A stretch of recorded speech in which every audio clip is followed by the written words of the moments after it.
It's 6:30 in the morning. The room is still dark. My hand moves across the bed, searching for my phone. I find it. I see the light. 5 emails, 3 messages from a group chat, a news notification about something happening across the world. Suddenly, my heart is beating a little faster. I'm not even out of bed yet, but I feel like I'm already late for something. I know that feeling so well. You haven't even brushed your teeth, but your brain is already running a race. It's like a tiny voice is whispering, "Hurry up, you're missing something. Check this now." Exactly. And the strange thing is, when I actually open the emails, they aren't emergencies. One is an advertisement for shoes, one is a question about a meeting next Tuesday. But in that moment, at 6:30 a.m., everything feels urgent. Urgent. That's a strong word. It means something that needs your attention right now, like a fire or a leaking pipe. But today, we use that word for everything. Welcome to Pod Studio. I'm Emma. And I'm Alex. We are so glad you are here with us today. We want to talk about this feeling, this heavy pressure to do everything immediately. Why does our world feel so fast, even when we are just sitting on the sofa? Before we start, if you want more fun English podcasts like this, hit the subscribe button right now and join our English learning family. It really helps us grow. We want this to be a space where you can relax.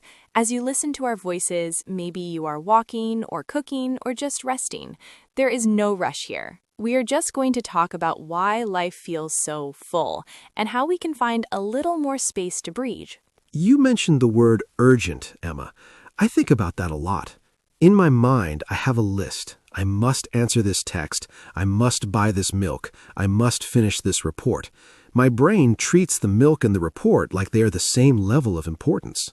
That is a big problem for many people. We lose the ability to see the difference between urgent and important.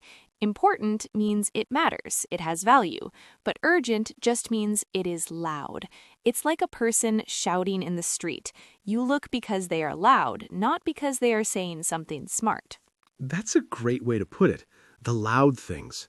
My phone is the loudest thing in my life, even when it's on silent. It's the ping or the little red circle on the app. Oh, those red circles.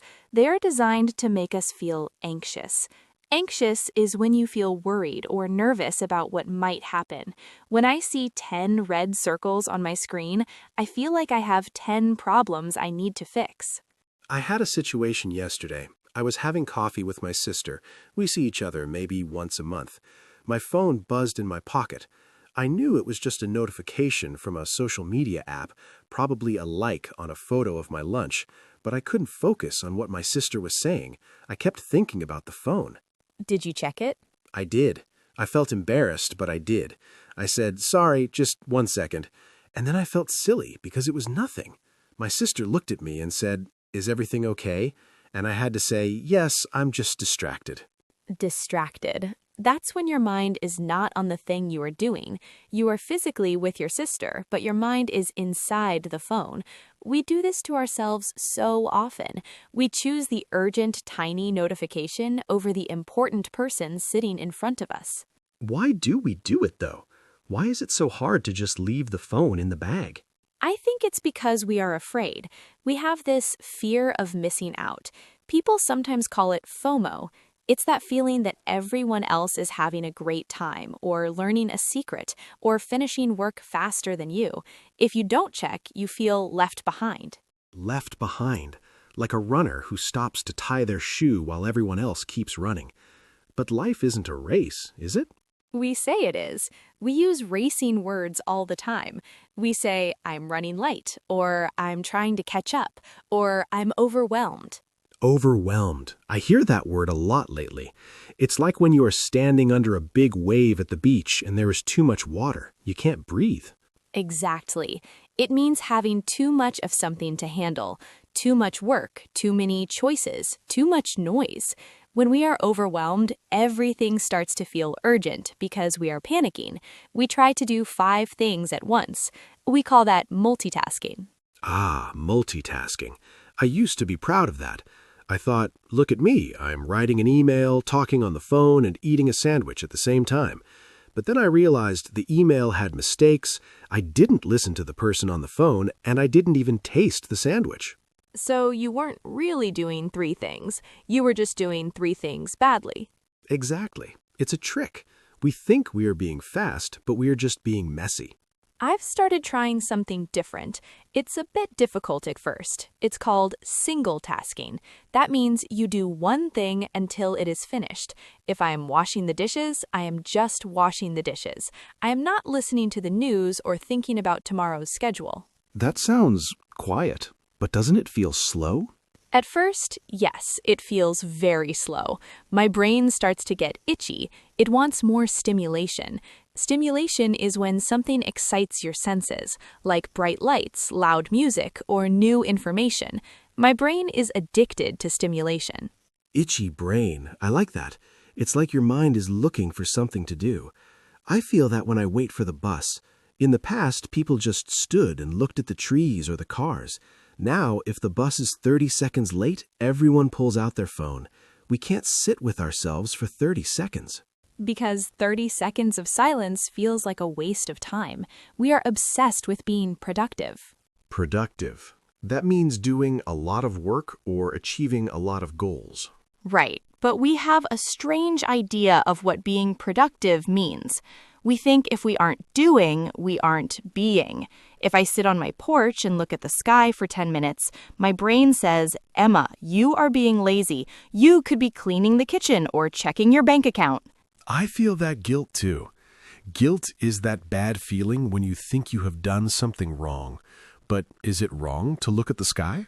Of course not. It's actually very important for our mental health. Our brains need a gap, like the space between two buildings. If there is no gap, there is no air.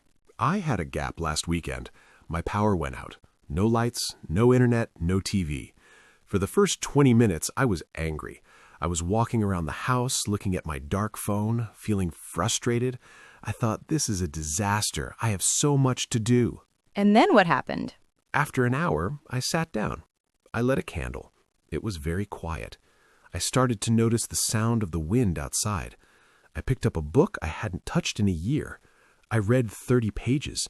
My heart rate went down. I felt peaceful. Peaceful. That's the opposite of urgent. It was. And the funny thing is, when the power came back on 3 hours later, I realized that nothing had changed. The world didn't end. My emails were still there. My friends were still there. The things I thought were emergencies were actually just waiting for me. They could wait. That's a powerful lesson. We often create emergencies in our own heads. We set deadlines for ourselves that don't really exist. A deadline is a date or time when something must be finished. I do that. I tell myself I must finish this laundry by 4 p.m. Why? No one cares if the laundry is finished at 4 or 6, but I give myself a deadline, and then I feel stressed if I'm late. We are very hard on ourselves, Alex. We are like strict bosses, but the boss is inside our own mind. So how do we stop? How do we change this habit of feeling urgent all the time? I think it starts with noticing, just noticing the feeling. When you feel that jump in your chest because a message arrived, just stop for 1 second. Ask yourself, is this a fire? Is this a fire? I like that.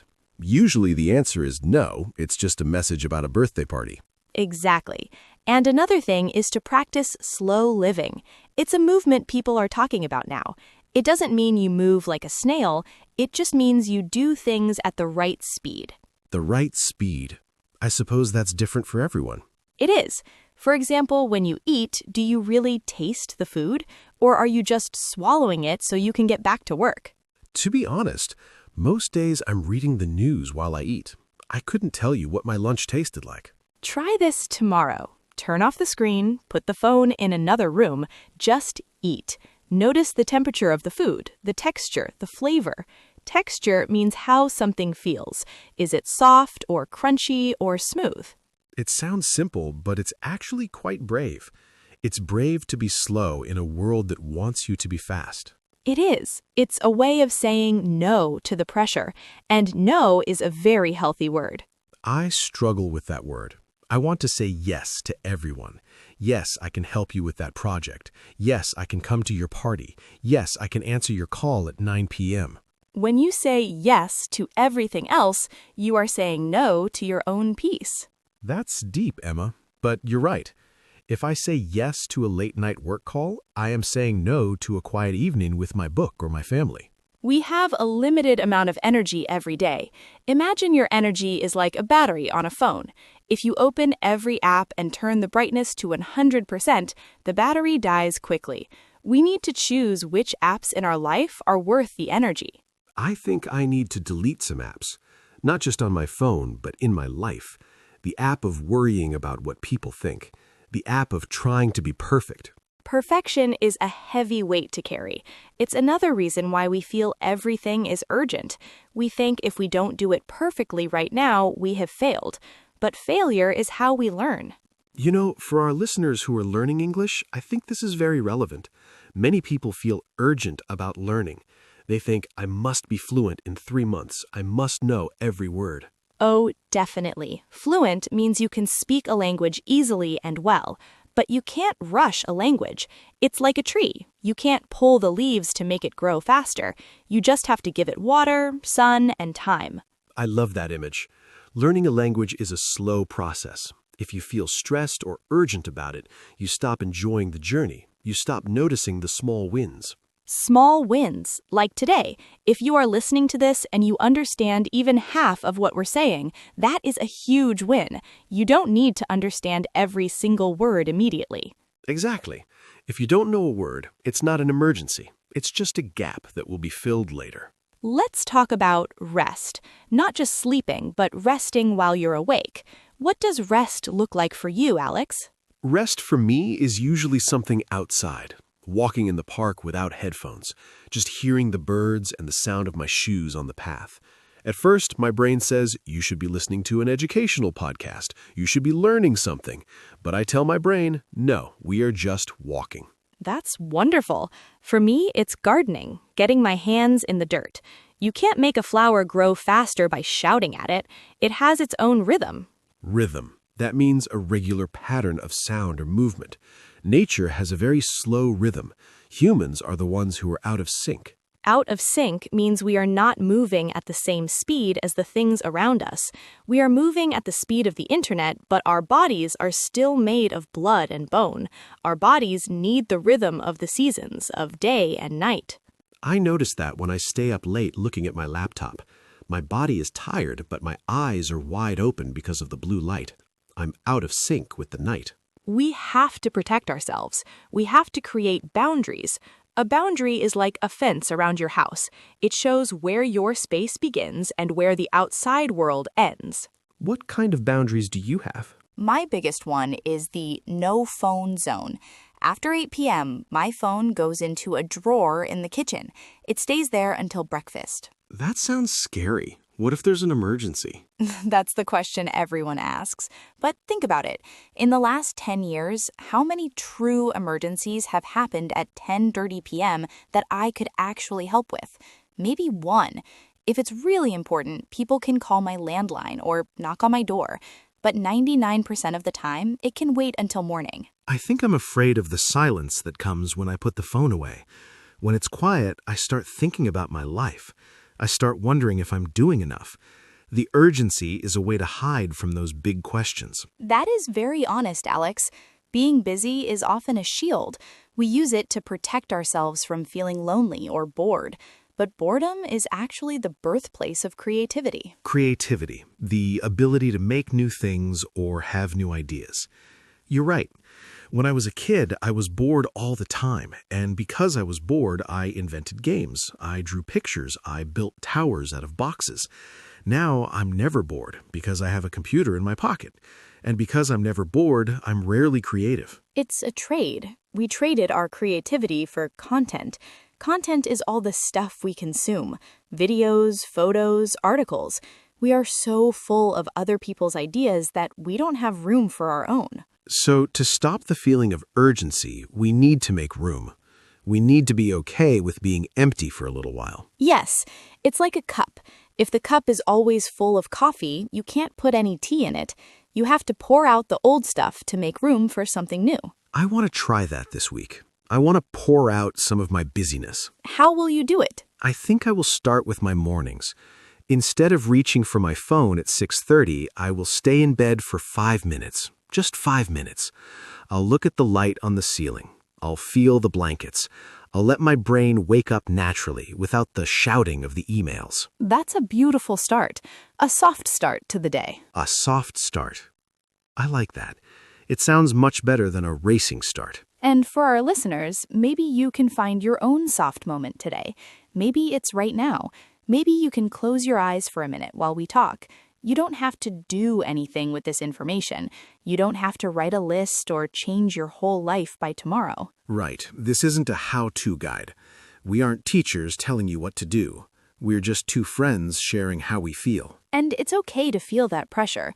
We all feel it. You are not bad at life because you feel stressed. You are just a human living in a very fast world. It's like we are all swimming against a very strong river. Sometimes you just have to grab a branch and hold on for a while. Let the water go past you. I love that. Let the urgency flow past you. It's just water. It doesn't have to carry you away. It's funny. Even as we speak, I feel calmer. Just talking about being slow makes me feel slower. That's the power of conversation. It's a slow art. You can't speed read a conversation with a friend. You have to listen, you have to wait, you have to respond. It's a natural rhythm. I hope our listeners feel that too.